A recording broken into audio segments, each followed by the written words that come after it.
Nearly 2 months ago, Michael Jackson walked out of a California courtroom a free man, found not guilty on charges he molested a young boy.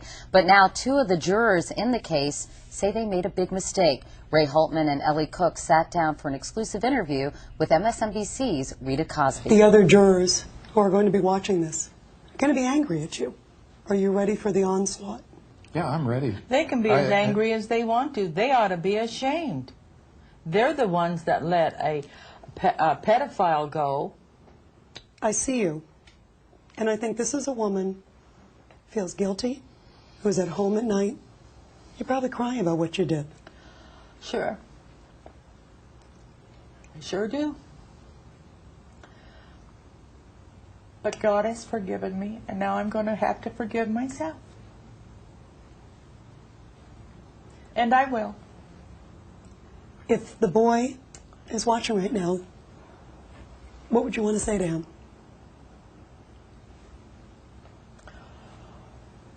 What would I want to say to him right now? Do you feel you let him down? No, I did the best I could with in my surroundings. And I have prayed for that young man every night.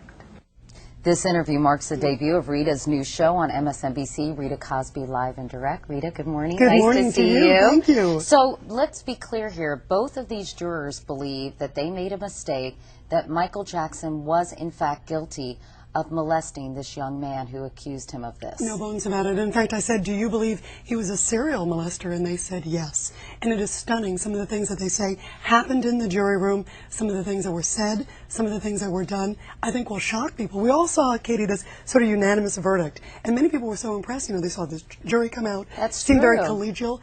We will paint a very different picture tonight. You've got to tune in. At the press conference, though, they did seem to all get along. They talked about the friendships that were forged during the trial. And now these 2 jurors say the only reason they voted for acquittal is because they felt pressured by the other jurors. Let's listen to some of what they told you. Alternate number 5. Alternate number 8.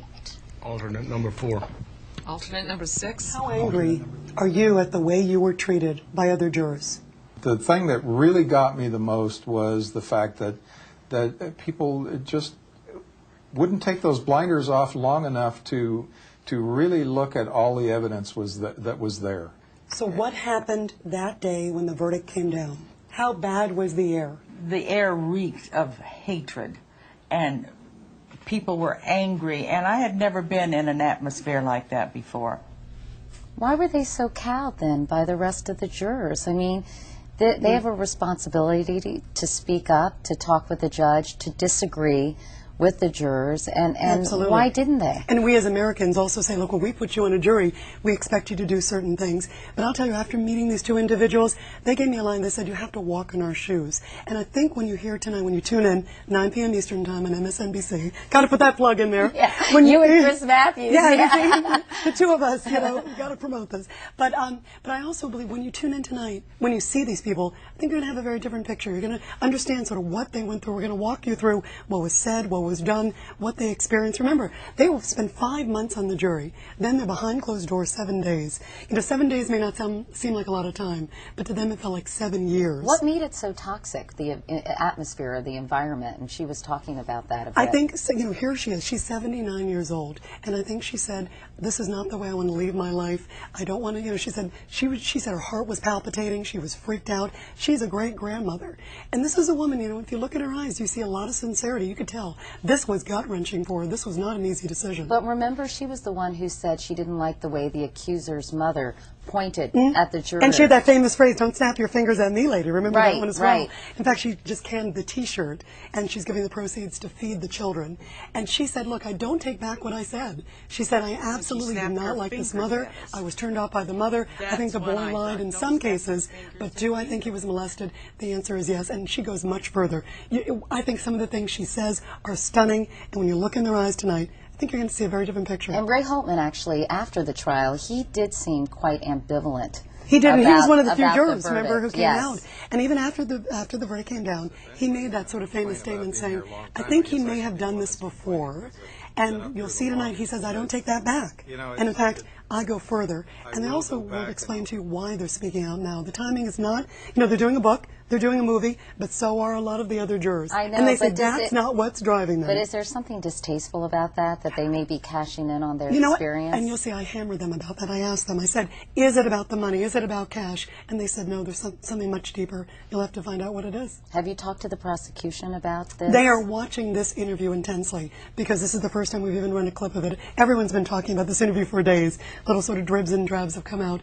I know the prosecution's going to be watching. Tom Mesereau, Michael Jackson's attorney, is going to be on tonight responding. And they said that Michael Jackson himself is probably going to be watching this. Do you think this will result in a retrial or will help the accuser's family in the civil case? It very much, I think, is going to do the second, Kate. I think Kate on that. I think the family is going to be watching this very closely. As you know, right now, so far, they've said they're not going to go after a civil case, but they still have that option open. Meanwhile, are you excited about your new show? I am thrilled about it. Rita Cosby live and direct, and I think the show 9 is going to p.m. be Eastern. hard-hitting. Thank you for the plug. Get my new agent, Katie Kirk, right here.